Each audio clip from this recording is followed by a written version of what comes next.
શ્રી ગણેશાય નમઃ મિત્રો, આપ જોઈ રહ્યા છો આપણી યુટ્યુબ ચેનલ આશીર્વાદમાં આપ સૌનું સ્વાગત છે। અત્યારે હાલમાં પાવન પવિત્ર પુરુષોત્તમ અધિક માસ ચાલી રહ્યો છે। તે જે પુરુષોત્તમ માસમાં ધ્યાન, દાન, જપ, તપ વગેરેનો મહિમા છે।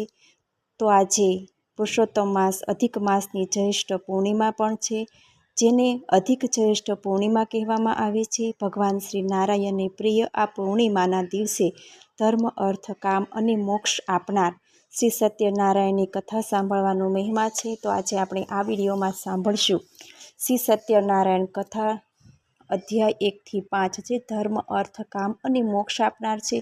જો આપને મારો વિડીયો પસંદ આવે તો લાઈક કરજો, શેર કરજો અને પહેલીવાર જો આ વિડીયો આ ચેનલમાં જોઈ રહ્યા હોય તો સબસ્ક્રાઈબ કરજો, જેથી મારા નવા વિડીયોની માહિતી તરત આપ સુધી પહોંચે। કથાના મહિમાનું કારણ એ છે કે આ વ્રત કરવાથી ઓછામાં ઓછા પ્રયત્ને વધારેમાં વધારે ફળની પ્રાપ્તિ થાય છે। એટલું જ નહીં, જો કોઈ દરિદ્ર શ્રદ્ધાપૂર્વક વ્રત કરે તો દોલતવાન બને, કોઈ બંદી વ્રત કરે તો બંધન મુક્ત બને, ગમે તેટલો માનવી ભયભીત હોય અને જો આ પાઠનું માત્ર શ્રવણિયા પઠન કરે તો તરત જ ભયમુક્ત બની જાય।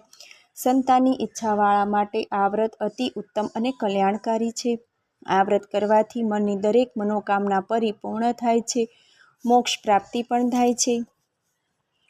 આ વ્રતમાં સૌથી વધારે મહિમા તો પ્રસાદનો છે। પ્રસાદ લેવાથી સુખ, શાંતિ અને વૈભવ પ્રાપ્ત થાય છે। પ્રસાદનો અનાદર કરનાર વ્યક્તિ દુઃખદાયી બને છે। જગતના ત્રિવિધ પાપોને હરનારું શ્રી સત્યનારાયણનું આ પાવનકારી વ્રત ખાલી વ્રત કરવાથી કંઈ ફાયદો નથી, તેમાં શ્રદ્ધા, ભક્તિ, ભાવ અને ઉમંગ પણ હોવો જરૂરી છે। શ્રદ્ધા અને ભક્તિપૂર્વક વ્રત કરવામાં આવે તો તે મનુષ્યની ધન, ધાન્ય અને ઈચ્છાઓ પૂર્ણ કરે છે। શ્રી સત્યનારાયણની કથા સાંભળનાર વ્યક્તિના સઘળા પાપો ધોવાઈ જાય છે અને તે મોક્ષનો અધિકારી બને છે। શ્રી સત્યનારાયણ વ્રત દર મહિનાની પૂનમે કરવામાં આવે છે। આ વ્રત જીવનમાં આધિ, વ્યાધિ, ઉપાધિ અને દરિદ્રતાનો નાશ કરી સુખ, શાંતિ અને તંદુરસ્તી આપે છે। દરિદ્ર દ્રવ્યવાન બને છે, સંતાન વિનાનો સંતતિ પ્રાપ્ત કરે છે, ભયભીત મનુષ્યનો ભય દૂર થાય છે, ઈચ્છિત વસ્તુ પ્રાપ્ત થાય છે। આ સત્યનારાયણનું વ્રત કરનારે પૂનમના દિવસે સાયંકાળે એક બાજોટ ઉપર સફેદ વસ્ત્ર પાથરી તેના પર સત્યનારાયણની છબી પધરાવવી, વચ્ચે ઘઉંના દાણાનો ઢગલો કરી એના ઉપર પાણી ભરેલ તાંબાનો લોટો મૂકવો, ધૂપ દીપ કરીને આ વ્રત કથા વાંચી જવી, તેનાથી ભગવાન સત્યનારાયણની કથા જેટલું પુણ્ય હાસિલ થાય છે। તો આપણે સાંભળીએ સત્યનારાયણ કથાનો અધ્યાય 1 થી 5। અધ્યાય 1। અયોધ્યા પાસેના એક પવિત્ર તીર્થક્ષેત્રે નૈમિષારણ્યમાં તપ કરનાર સનકાદિક ઋષિઓ એકઠા થયા હતા। ત્યાં વેદવ્યાસના શિષ્ય સૂત પુરાણી પણ હાજર હતા। બધા ઋષિઓએ તેને પ્રણામ કરી પૂછ્યું કે હે મહામુનિ, આજના કળયુગમાં એવું તે કયું વ્રત કે તપ છે જેનાથી તેને ત્વરિત ફળની પ્રાપ્તિ થાય? શ્રી સૂતજી બોલ્યા, આ પ્રશ્ન એકવાર નારદજીએ ભગવાનને કરેલો, ત્યારે ભગવાને કહ્યું, એકવાર નારદજી ફરતા ફરતા મનુષ્ય લોકમાં આવ્યા, ત્યાં તેમણે અનેક લોકોને પોતાના કર્મોથી દુઃખી થતા જોયા। આ જોઈ નારદજીએ વિચાર્યું કે આ બધાનો દુઃખ કેવી રીતે દૂર થાય? તે વિચારતા તેઓ વિષ્ણુ લોકમાં ગયા। ત્યાં તેમણે શંખ, ચક્ર, ગદા, પદ્મ ધારણ કરેલા નારાયણના દર્શન કર્યા। તેમણે નારાયણની સ્તુતિ કરી વારંવાર વંદન કર્યા। વિષ્ણુ ભગવાને તેના આવવાનું કારણ પૂછતા નારદજીએ કહ્યું, મનુષ્ય લોકમાં સૌ કોઈ જુદી જુદી યોનિમાં ઉત્પન્ન થઈ અનેક પ્રકારના પાપ કર્મોથી દુઃખી થઈ પીડાય છે। તો હે નાથ, આ બધાના દુઃખો કેવી રીતે દૂર થઈ શકે તે હું સાંભળવા ઈચ્છું છું। વિષ્ણુ ભગવાને કહ્યું કે હે વત્સ, મનુષ્યલોક અને સ્વર્ગલોકમાં અતિ દુર્લભ અને મહાપુણ્ય આપનારું એક અતિ ઉત્તમ વ્રત શ્રી સત્યનારાયણનું છે। તેને વિધિપૂર્વક કરવાથી મનુષ્ય આ લોકમાં સુખ મેળવી અંતે પરલોકમાં મોક્ષ પ્રાપ્ત કરે છે। નારદજીએ કહ્યું, આ વ્રતનું ફળ શું? તે વ્રતની વિધિ શું? તે વ્રત કોણે કર્યું હતું? તે ક્યારે કરવું તે બધું આપ મને જણાવો। આ વ્રત પૂનમના દિવસે શ્રદ્ધા અને ભક્તિ ભાવથી કરવું। આ વ્રતનો આરંભ સવારે કરવો। પ્રસાદ માટે લોટ, દૂધ, ઘી, ખાંડ વગેરે સવાયા પ્રમાણમાં લઈ શીરો તૈયાર કરવો। ઉપરાંત ફળ ફળાદિમાં બધા ફળો લઈ નૈવેદ્ય ધરવો। પોતાના સગા સંબંધીઓ અને સ્નેહીજનો સાથે કથા શ્રવણ કરી બ્રાહ્મણોને યથાશક્તિ દક્ષિણા આપવી તથા સ્નેહીજનો બ્રાહ્મણોને ભોજન કરાવવું। પછી બધાને સત્યનારાયણનો પ્રસાદ આપવો. પ્રસાદ લીધા પછી ભજન કીર્તન કરવા અને શ્રી સત્યનારાયણ ભગવાનનું સ્મરણ કરતાં કરતાં પોતપોતાને ઘેર જવું. આ પ્રમાણે વ્રત કરવાથી મનુષ્યની દરેક મનોકામના પરિપૂર્ણ થાય છે. ઇતિ શ્રી સ્કંદ પુરાણે રેવાખંડે શ્રી સત્યનારાયણ કથાનો પહેલો અધ્યાય સમાપ્ત. બોલીએ શ્રી સત્યનારાયણ દેવની જય. અધ્યાય બીજો, જેમાં નિર્ધન બ્રાહ્મણ તથા કઠિયારાની કથા છે. કાશી નગરીમાં એક અતિ નિર્ધન ગરીબ બ્રાહ્મણ રહેતો હતો. તે ભૂખ અને તરસથી વ્યાકુળ થઈ દરરોજ પૃથ્વી પર ભિક્ષા માંગવા સવારથી સાંજ સુધી ભટકતો. આ બ્રાહ્મણને દુઃખી થયેલો જોઈ એક દિવસ વિષ્ણુ ભગવાન બ્રાહ્મણનું રૂપ લઈ તેની પાસે આવ્યા અને કહ્યું, તું દરરોજ આમ દુઃખી થઈ શા માટે ફરે છે? ત્યારે બ્રાહ્મણે કહ્યું, હું પેટનો ખાડો પૂરવા માટે સવાર સાંજ ભીખ માગું છું. જો આપ મારું આ દારિદ્ર્ય દૂર થાય એવો કોઈ ઉપાય જાણતા હો ને તો બતાવો. વૃદ્ધ બ્રાહ્મણે તેને સત્યનારાયણનું વ્રત કરવાનું કહ્યું. આ વ્રત કરવાથી મનુષ્ય સઘળા દુઃખોથી મુક્ત થાય છે તેમ પણ જણાવ્યું. પછી તે બ્રાહ્મણે નિર્ધન બ્રાહ્મણને સત્યનારાયણના વ્રત પૂંજનના વિધિ વિધાન સમજાવી ત્યાંથી અદૃશ્ય થઈ ગયા. નિર્ધન બ્રાહ્મણે તરત જ તે વ્રત કરવાનો નિર્ણય લઈ લીધો. તે વિચારમાં ને વિચારમાં તેને રાત્રે નિંદ્રા પણ ન આવી. બીજે દિવસે સવારે વહેલો ઉઠી શ્રી સત્યનારાયણનું વ્રત હું આજે કરીશ એવો સંકલ્પ કરી તે ભિક્ષા માંગવા નગરમાં નીકળી પડ્યો. તે દિવસે બ્રાહ્મણને ભિક્ષામાં રોજ કરતાં પુષ્કળ દ્રવ્ય પ્રાપ્ત થયું. તે મનમાં ને મનમાં ભગવાનનો ઉપકાર માની ઘેર આવ્યો અને તે દ્રવ્યથી સગા વહાલા મિત્રો સહિત શ્રી સત્યનારાયણ ભગવાનનું વ્રત પૂંજન કર્યું. આ વ્રતના પ્રભાવથી તે બધા દુઃખોથી મુક્ત થઈ ખૂબ જ સંપત્તિવાન થયો. તેણે એક શ્રેષ્ઠ બ્રાહ્મણ તરીકે પ્રતિષ્ઠા પણ પ્રાપ્ત કરી. તે દિવસથી માંડી તેને દર પૂર્ણિમાને દિવસે શ્રી સત્યનારાયણનું વ્રત કરવા માંડ્યું. આ વ્રત કરી તે સર્વ પાપમાંથી મુક્ત બની દુર્લભ મોક્ષને પામ્યો.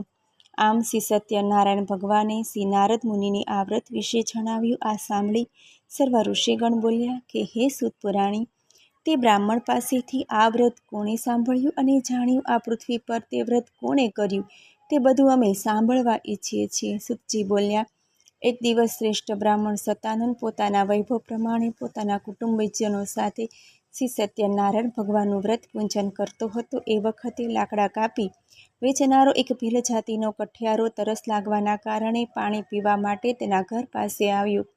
તેણે એક લાકડાની પારી ઓટલા પર મૂકી બ્રાહ્મણના ઘરમાં ગયો. ત્યાં તેને બ્રાહ્મણને કોઈક દેવનું વ્રત પૂંજન કરતો જોયો અને તે ત્યાં બેઠો. વ્રત સમાપ્ત થતાં તેણે નમસ્કાર કર્યા. બ્રાહ્મણને વંદન કરતાં પૂછ્યું કે હે ભૂદેવ, આપ શેનું વ્રત પૂંજન કરી રહ્યા છો? તે કરવાથી શું ફળ મળે તે આપ મને જણાવો. બ્રાહ્મણે કહ્યું, હું ભગવાન સત્યનારાયણનું વ્રત કરું છું.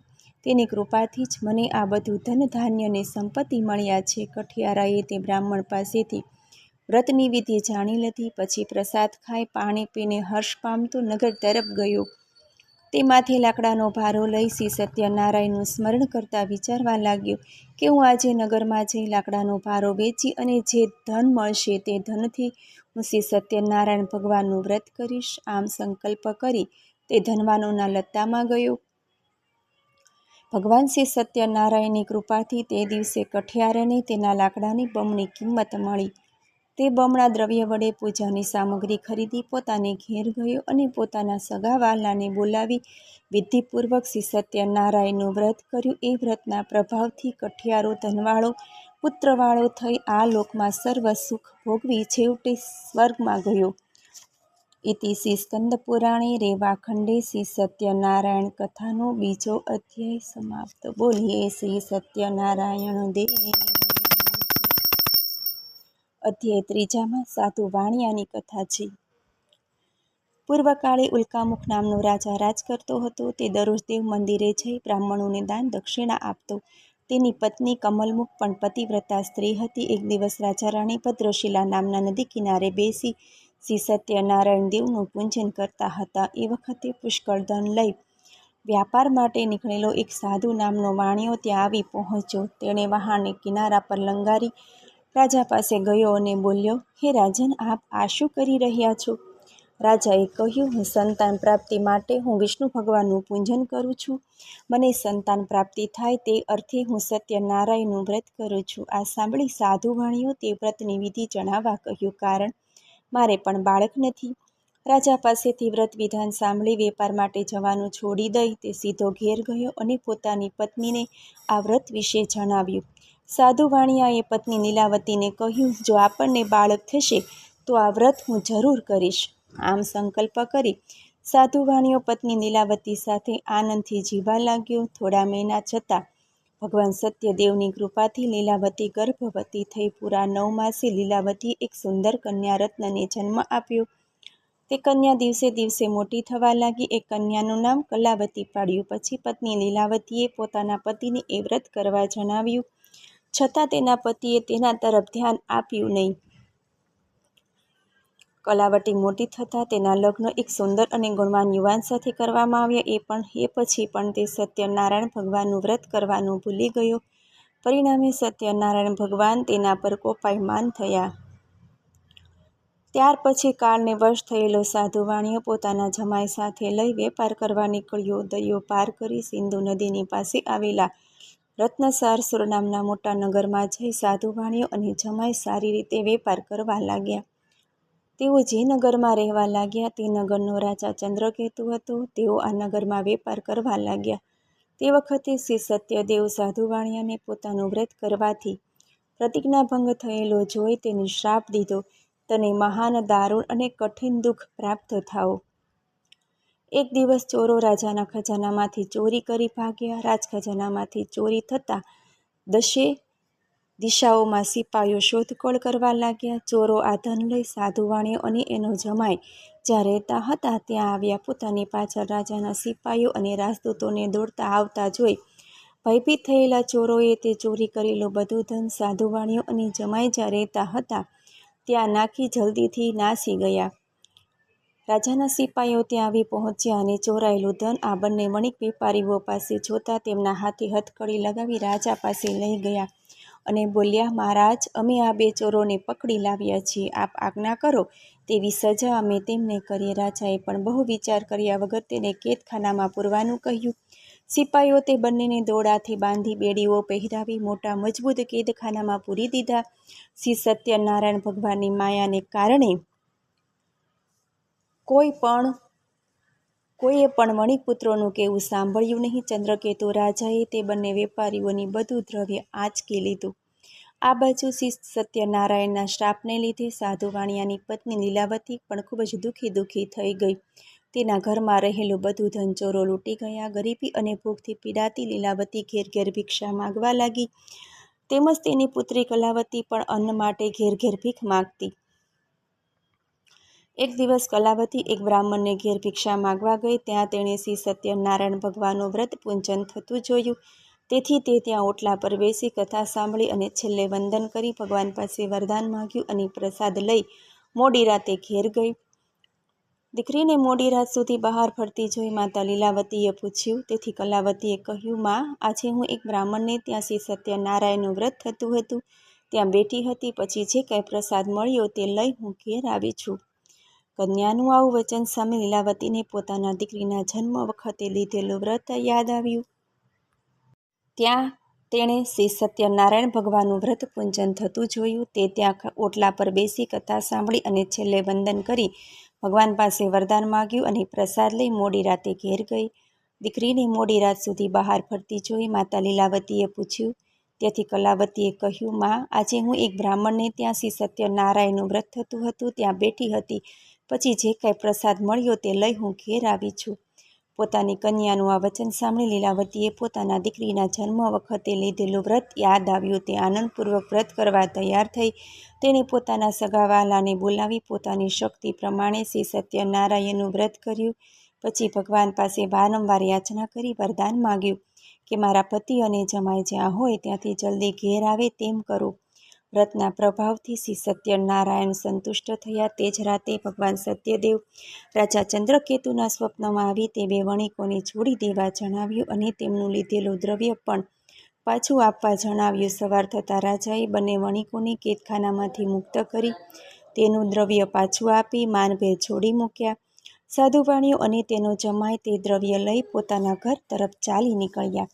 ઇતિ શ્રી સ્કંદ પુરાણે રેવાખંડે શ્રી સત્યનારાયણ વ્રતની કથાનો 3જો અધ્યાય સમાપ્ત. બોલીએ શ્રી સત્યનારાયણ દેવની. અધ્યાય 4. સાધુ વાણિયો અને તેનો જમાઈ બધી તૈયારી કરી બ્રાહ્મણોને દાન દક્ષિણા આપી પોતાના ગામ તરફ રવાના થયા. સાધુ વાણિયો અને એનો જમાઈ નૌકામાં બેસી થોડે દૂર ગયા. બપોરના સમયે તેણે વહાણને કિનારે લંગાર્યું. શ્રી સત્યનારાયણે તેમની પરીક્ષા કરવા માટે એક સંન્યાસીનું રૂપ લઈ વણિક પાસે આવ્યા ને બોલ્યા, તારી નૌકામાં શું ભરેલું છે? ઘણું ધન મળવાથી અભિમાની બનેલા તે બંને વણિકોએ સાધુની મશ્કરી કરતા કહ્યું કે હે દંડી સ્વામી, અમારા વહાણમાં તો વેલા ઘાસ પાંદડા સિવાય બીજું કાંઈ જ નથી. સાધુ વાણિયાનું આવું કઠોર વચન સાંભળી સંન્યાસી રૂપ ભગવાન ક્રોધાયમાન થઈ તથાસ્તુ કહી ચાલ્યા ગયા. પછી સમુદ્ર કિનારે એક ઠેકાણે જઈ ઊભા રહ્યા. સંન્યાસીના ગયા પછી વાણિયો પોતાનું નિત્ય કર્મ પતાવી વહાણ પર ગયો. તેણે સબ વહાણમાં જોયું તો વેલા અને પાંદડા જ ભરેલા હતા. આ જોઈ સાધુ વાણિયો તો બેભાનથી જમીન પર ઢળી પડ્યો. સાધુ વાણિયાનો જમાઈ કંઈક સમજુ હતો. તેણે સસરાની આ હાલત જોઈ બોલ્યો કે જંગલમાં રહેતા સંન્યાસીઓ દેવી શક્તિ ધરાવતા હોય છે. જરૂર પેલા સંન્યાસીએ જ શ્રાપ આપ્યો લાગે છે. તેઓ સંન્યાસીને શોધતા શોધતા તેમની પાસે જઈ પહોંચ્યા. તેમણે સંન્યાસીને જોઈ દંડવત પ્રણામ કર્યા અને કરગરીને માફી માંગી. સાધુ વાણિયાને આમ કરગરતો જોઈ સંન્યાસી બોલ્યા, હે સાધુ વાણિયા, તું મારી પૂજા કરવાનું ભૂલી ગયો છે. તેથી મારી આજ્ઞાથી જ તને પારાવાર દુઃખ પ્રાપ્ત થયું છે. ભગવાનનું આવું વચન સાંભળી સાધુ વાણિયો તેની સ્તુતિ કરવા લાગ્યો ને બોલ્યો, હે પ્રભુ, હું આપને ઓળખી શક્યો નહીં. મને માફ કરો. વહાણમાં મારું જે પહેલાં ધન હતું તે સર્વ મને પાછું આપો. ભગવાન સત્યદેવ તેમને ઈચ્છિત વરદાન આપી અંતર્ધ્યાન થઈ ગયા. તેઓ ફરી વહાણ પાસે આવ્યા તો પોતાનું વહાણ અગાઉની માફક દ્રવ્યથી ભરેલું જોયું. ભગવાનની કૃપાથી પોતાની ઈચ્છા ફળતા સાધુ વાણિયાએ ત્યાં જ શ્રી સત્યનારાયણ ભગવાનની પૂજા વિધિસર કરી પોતાના નગર તરફ જવા પડ્યો. પોતાનું ગામ નજીક આવતા સાધુ વાણિયાએ પોતાના એક દૂતને પોતાના આગમનના ખબર આપવા પોતાને ઘેર રવાના કર્યો. લીલાવતી આ વખતે સત્યનારાયણનું પૂજન કરતી હતી. તે આ સમાચાર સાંભળી ઉતાવળે પૂજનનું કાર્ય આટોપી લઈ પોતાની પુત્રી કલાવતીને આ સમાચાર આપ્યા. કલાવતી પણ આ વ્રત જેમ તેમ પૂરો કરી પ્રસાદ લેવાનું બાકી રાખી પોતાના પિતા અને પતિને મળવા દોડી ગઈ. આમ પ્રસાદનો અનાદર થયો. આથી શ્રી સત્યનારાયણ ભગવાન ગુસ્સે થયા અને કલાવતીના પતિનો તેના ધન સાથેના વહાણને સમુદ્રના જળમાં અદૃશ્ય બનાવી દીધો. જ્યારે કલાવતીએ પોતાના પતિને ન જોયો એટલે તે મહાશોક કરતી રડવા લાગી. અચાનક સાધુ વાણિયાને શ્રી સત્યનારાયણ ભગવાનનું સ્મરણ થયું. તેણે તરત જ સંકલ્પ કર્યો કે મારું આ સંકટ દૂર થાય કે તરત જ હું આ ઘાટ ઉપર શ્રી વિધિપૂર્વક શ્રી સત્યનારાયણ ભગવાનનું પૂજન કરીશ. આમ કહી વાણિયાએ જમીન પર સાષ્ટાંગ દંડવત પ્રણામ કર્યા. આથી શ્રી સત્યનારાયણ સંતુષ્ટ પ્રસન્ન થયા. ભક્તવત્સલ ભગવાને આકાશવાણી દ્વારા જણાવ્યું કે તમારી પુત્રી મારા પ્રસાદનો ત્યાગ કરી તેના પતિને મળવા આવી છે. તેથી જ તેના પતિને તેનાથી અદૃશ્ય કરવામાં આવી છે.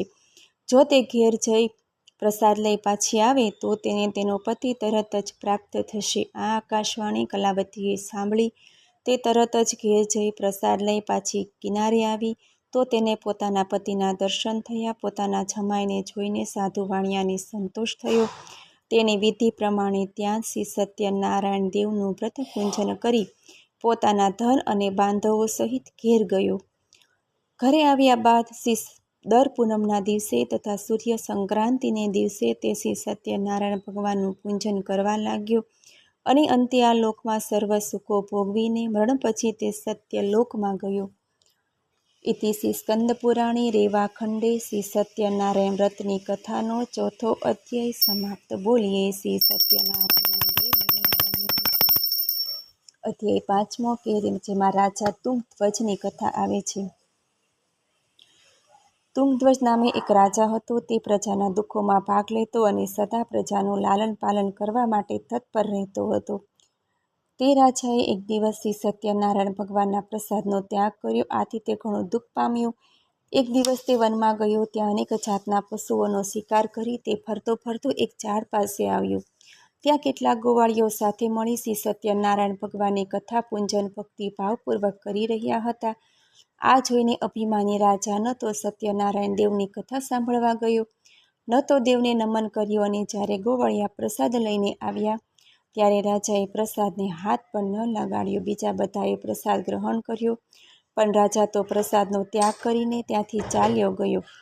આથી રાજાને ઘણા દુઃખોનો સામનો કરવો પડ્યો. રાજાના 100 પુત્રો તથા ધનધાન્ય હીરા ઝવેરાત સઘળો નાશ પામ્યો.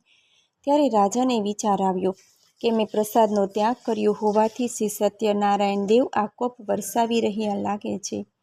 વિચાર કરતાં કરતાં જ રાજાએ મનોમન નક્કી કર્યું કે જ્યાં શ્રી સત્યનારાયણનું પૂજન થતું હશે ત્યાં હું અવશ્ય જઈશ. આવું મનમાં વિચારીને તે ગોવાળિયા પાસે આવ્યો અને સર્વ ગોવાળિયાને બોલાવી તે રાજા ભક્તિભાવપૂર્વક પૂરી શ્રદ્ધાથી શ્રી સત્યનારાયણ દેવનું પૂજન કરવા લાગ્યા. પોતાનું કથા પૂજન શરૂ થતાં જ શ્રી સત્યનારાયણ દેવ ખુશ થયા અને રાજા ફરી પુત્રવાન ધનવાન બન્યો અને આ લોકમાં સર્વ સુખ ભોગવી અંતે સત્યલોકમાં ગયો. અત્યંત દુર્લભ એવું આ શ્રી સત્યનારાયણ દેવનું વ્રત અને પૂજન જે કરે છે તેને ભક્તિયુક્ત થઈને ફળ આપનારી આ પવિત્ર કથા સાંભળે અથવા જે કોઈ એનો અંગીકાર કરે તે ફળ આપવા શ્રી સત્યનારાયણ દેવ સમર્થ છે. શ્રી સત્યનારાયણ દેવના પ્રસાદનું મહાત્મ્ય ઘણું મોટું છે. પ્રસાદ ગ્રહણ કરવાથી ધન ધાન્ય અને અનેક પ્રકારના વૈભવની પ્રાપ્તિ થાય છે. જે દરિદ્ર હોય તે ધનવાન બને અને જે બંધનમાં પડ્યો હોય તે બંધન મુક્ત થાય છે. વળી જે ગમે તેટલો માનવી ભયભીત હોય તો તે ભય મુક્ત થાય છે. એમાં કોઈ શંકાને સ્થાન નથી. શ્રી સત્યનારાયણ દેવનું વ્રત કરનાર આ લોકમાં સર્વ સુખ ભોગવી મનોવાંછિત સિદ્ધિ કરી ઈચ્છિત ફળ ભોગવી તે સત્યલોકમાં જાય છે. સુખજી મુનિએ ઋષિઓને શ્રી સત્યનારાયણ ભગવાનના વ્રતનો મહિમા સમજાવતા કહ્યું છે કે હે બ્રાહ્મણો, મેં તમને આ શ્રી સત્યનારાયણ ભગવાનનું વ્રત કહ્યું છે. આ પાવનકારી વ્રત કરવાથી માણસ સઘળા દુઃખોમાંથી છૂટી જાય છે અને સુખ શાંતિ ભોગવે છે. આ હળાહળ કળિયુગમાં શ્રી સત્યનારાયણ ભગવાનની પૂજા વિશેષ ફળ આપનારી છે. કેટલાક લોકો તેને કાળ કહે છે અને કેટલાક સત્ય ઈશ્વર કહે છે. કેટલાક લોકો એમને શ્રી સત્યનારાયણ ભગવાન કહે છે તો કેટલાક સત્યદેવ કહે છે. એ જ શ્રી સત્યનારાયણ વિષ્ણુ ભગવાન અનેક જાતના રૂપો ધારણ કરીને દરેકના સઘળા મનોરથો પૂર્ણ કરે છે અને ઈચ્છિત ફળ આપે છે. આ હળાહળ કલયુગમાં તો શ્રી સત્યનારાયણ વ્રત સ્વરૂપે જ રહેશે. જે કોઈ ભક્તિભાવપૂર્વક આ કથાનો નિત્ય પાઠ કરશે તથા શ્રી સત્યનારાયણ ભગવાનની કૃપાથી સઘળા દુઃખો નાશ પામે, તેના સઘળા પાપો પણ નષ્ટ થઈ જશે.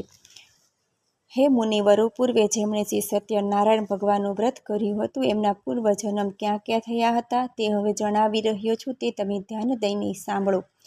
જે નિર્ધન મહાબુદ્ધિશાળી સતાનંદ નામના બ્રાહ્મણે શ્રી સત્યનારાયણ ભગવાનનું ઉત્તમ વ્રત કરવાથી બીજા જન્મમાં તે સુદામા નામનો બ્રાહ્મણ થયો અને તે જન્મમાં શ્રી કૃષ્ણ ભગવાનનું ધ્યાન ધરીને મોક્ષ પામ્યો. લાકડાના ભારા વેચનારો ગરીબ ભીલ કઠિયારો શ્રી સત્યનારાયણ ભગવાનનું વ્રત કરવાથી બીજા જન્મમાં તે ગૃહ નામનો રાજા થયો. તે ભગવાન રામની સેવા પૂજન કરીને વૈકુંઠનો અધિકારી બન્યો. ઉલ્કામુખ નામના રાજાએ શ્રી સત્યનારાયણ ભગવાનનું ભાવપૂર્વક વ્રત પૂજન કર્યું હતું. આથી તે બીજા જન્મમાં દશરથ નામનો રાજા થયો અને તે જન્મમાં શ્રી રંગનાથ ભગવાનની સેવા પૂજા કરીને આખરે તે વૈકુંઠમાં ગયો. ધાર્મિક અને સત્યનિષ્ઠ સાધુ વાણિયાએ શ્રી સત્યનારાયણ ભગવાનનું વ્રત કરવાથી તે બીજા જન્મમાં મયુરધ્વજ નામનો રાજા થયો અને તે રાજા પાસે ભગવાને અડધું શરીર માગ્યું અને રાજાએ તરત જ પોતાનું અડધું શરીર કરવત વડે વહેરાવીને ભગવાને અર્પણ કર્યું હતું અને અંતે તે મોક્ષ પ્રાપ્ત થયો હતો. ધાર્મિક અને સત્યનિષ્ઠ સાધુ વાણિયાએ શ્રી સત્યનારાયણ ભગવાનનું વ્રત કરવાથી બીજા જન્મમાં તે મયુરધ્વજ નામનો રાજા થયો અને તે રાજા પાસે ભગવાને એનું અડધું શરીર માગ્યું અને રાજાએ તરત જ પોતાનું અડધું શરીર કરવત વડે વહેરાવીને ભગવાને અર્પણ કર્યું હતું અને અંતે તેને મોક્ષ પ્રાપ્ત થયો હતો. તુંગધ્વજ નામના રાજાએ પહેલાં શ્રી સત્યનારાયણ દેવનું વ્રત કર્યું હોવાથી તે બીજા જન્મમાં સ્વયંભૂ મનુ થયો અને પોતાની પ્રજાનું પુત્રને માફક પાલન કરી સુખ આપી ભગવાનની ભક્તિ કરી હતી. આથી તે વૈકુંઠમાં ગયો. ઇતિ શ્રી સ્કંદ પુરાણે રેવાખંડે શ્રી સત્યનારાયણ કથાનો 5મો અધ્યાય સમાપ્ત. બોલીએ શ્રી સત્યનારાયણ દેવની. પુરુષોત્તમ માસ એ ઉપવાસ, ભક્તિ અને દર્શનનો ત્રિવેણી સંગમ છે. પુરુષોત્તમ માસ એ ધારણા, પારણા, ઉપવાસ અને એકટાણાનો અવસર છે. પુરુષોત્તમ માસ એ સ્નાન, દાન ને ધ્યાનનો ઉત્સવ છે. શાંતાકારમ ભુજગશયનમ પદ્મનાભમ સુરેશમ વિશ્વધાર ગગનસદૃશમ મેઘવર્ણશુભાંગમ લક્ષ્મીકાંતમ કમલનયનમ યોગીભી ધ્યાનગમ્ય વંદે વિષ્ણુ ભવભયહરમ સર્વલોકૈકનાથમ. હે પ્રભુ, બ્રહ્મા વગેરે દેવો પણ તમારી માયાથી મોહ પામેલા છે. તેથી તે દેવો પણ તમારા આશ્ચર્યકારક સ્વરૂપને જાણતા નથી. તો પછી હું તો મૂઢ છું ને તમારી માયાથી મોહિત થઈને તમને કેવી રીતે જાણી શકું? હે ભગવાન, આપ પ્રસન્ન થાઓ અને મને આપ આપના શરણોમાં લો. મને સાંભળવા બદલ ધન્યવાદ. જો આપને મારો વિડીયો પસંદ આવે તો લાઈક કરજો, શેર કરજો અને પહેલી વાર જો આ વિડીયો આ ચેનલમાં જોઈ રહ્યા હોય તો સબસ્ક્રાઈબ કરજો, જેથી મારા નવા વિડીયોની માહિતી તુરંત આપ સુધી પહોંચે. ધન્યવાદ. જય શ્રી કૃષ્ણ.